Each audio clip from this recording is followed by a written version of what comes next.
कधीच नाही चुकणार तुमचे फेवरेट टीव्ही शोज झी5 सोबत, तेही एकदम फ्री। तेजस काय झालं? तेजस काय झालं? फाल्गुनी ताई, तिला मी सांगितलं की ती प्रेग्नेंट नाहीये तर तिला खूप मोठा धक्का बसलाय। ती परत रडायला लागली आणि बेशुद्ध झाली पुन्हा। फाल्गुनी होत ना, ठीक आहे ना, लवकर हॉस्पिटलला घेऊन जायला हवं। तुम्ही लवकर गाडी काढा, आम्ही यांना खाली घेऊन येतो। तिला हात नाही लावायचा, बाजूला हो। तिला सांगा आत्या हात नाही लावायचा म्हणून। भाऊजी वाद घालायला वेळ नाही आता। एकदा सांगितलेलं कळत नाही का? नाही लावायचा हात। तेजस काकू काकू फाल्गुनी फाल्गुनी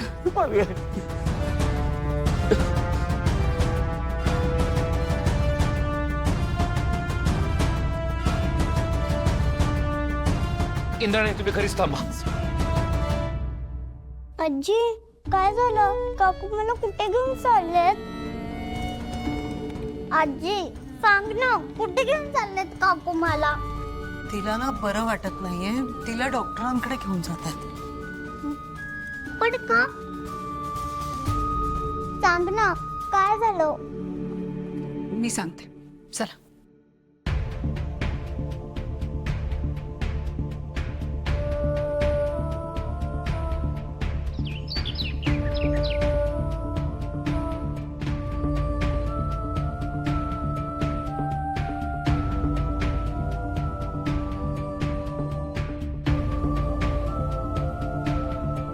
ईशा कशाला उठलेस एवढ्या लवकर? झोप जसं आत पण नाही वाजले अजून। आजी पण मला झोपच नाही आलीये। असं कसं? येईल झोप, जा। आई पण नाही आली ना? बाबा पण कुठे आहेत? आई काकुमा बरोबर गेले ना डॉक्टरांकडे, आणि बाबा सुद्धा कामासाठी गेले। तुझं झोप जा। तुला भूक लागले का? मी काही खायला करू? नको। ताप आलाय,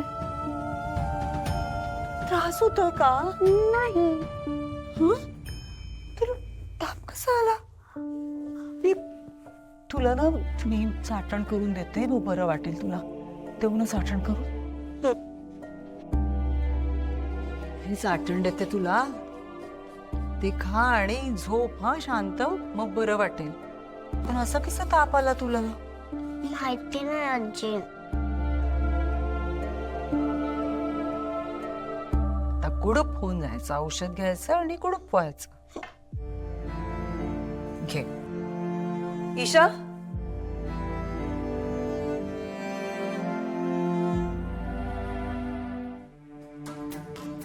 काय झालं ग? इंद्रायणी आजी, मला ताप आलाय। अरे बाप, एक काम करतेस, खोलीत जा, मी औषध घेऊन येते तुझ्यासाठी। हो आजी, तिला काय म्हणतात? चाटण। हा, माझी पहिला मला चाटण भरवेल, मग मी रूम मध्ये जाते।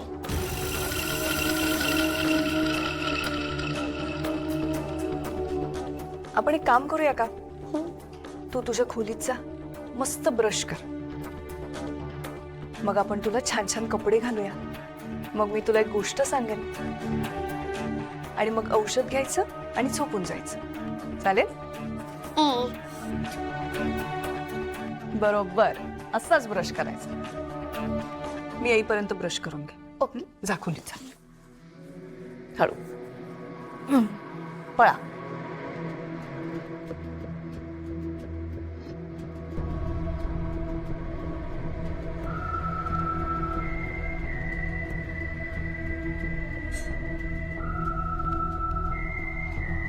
इंद्राणी मॅडम,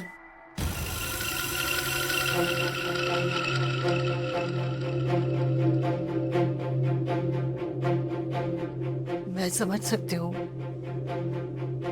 तुम्हाला माझ्याबद्दल राग आहे, पण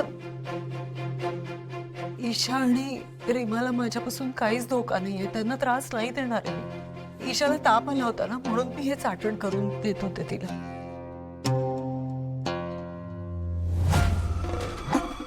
तुला खरंच घरातल्यांची काळजी वाटते ना? त्यांना त्रास झालेला बघवत नाही, खरंच नाही बघवत। मनाने चांगली असते, सगळं कळतं, सगळ्यांची काळजी वाटते, पण मग हे घर सोडून का नाही जात? म्हणजे त्रास संपेल ना सगळ्यांचा. आणि आता तुलाही माहितीये, कधीतरी तो शतग्रीव तुझ्या शरीराचा ताबा घेईल आणि मग तू आमच्या जीवावर उठशील. मला नकार नकोय. शतग्रीवला तुझ्या शरीरात प्रवेश करू दे. तुझं आयुष्य सार्थकी लागेल. का त्रास देतेस सगळ्यांना?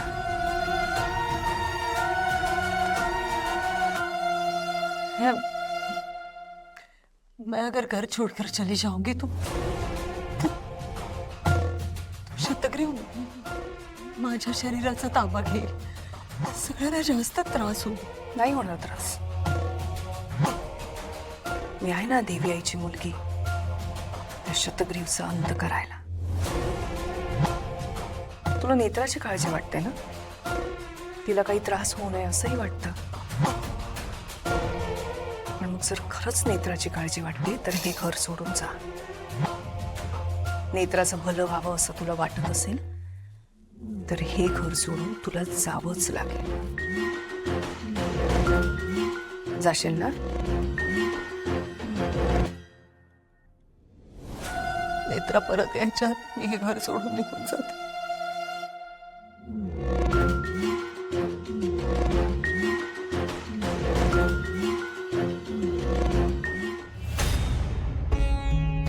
इंद्राणी मॅडमचं बरोबर आहे. शतग्रीवने माझ्या शरीराचा ताबा घेतला तरी इंद्राणी मॅडम आहेत. त्या आहेत या घराचं रक्षण करायला, सक्षम आहेत. मला इथून निघायला हवं आता. काय झालं आजी? काय नाही, जसे सगळे असे का वागतात? तू काही चूक केली का? नाही, पण तू चूक करू शकत नाही, कारण की तू माझी सर्वात बेस्ट आजी आहेस.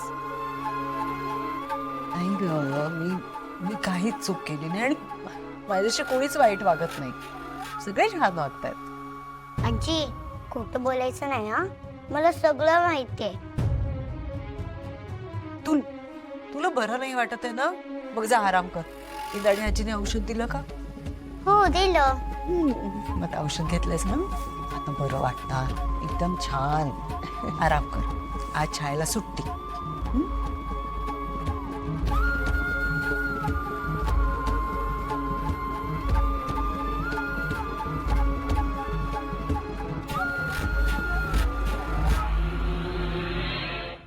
झी5 ॲप डाउनलोड करा आणि पहा सर्व एपिसोड्स एकदम फ्री.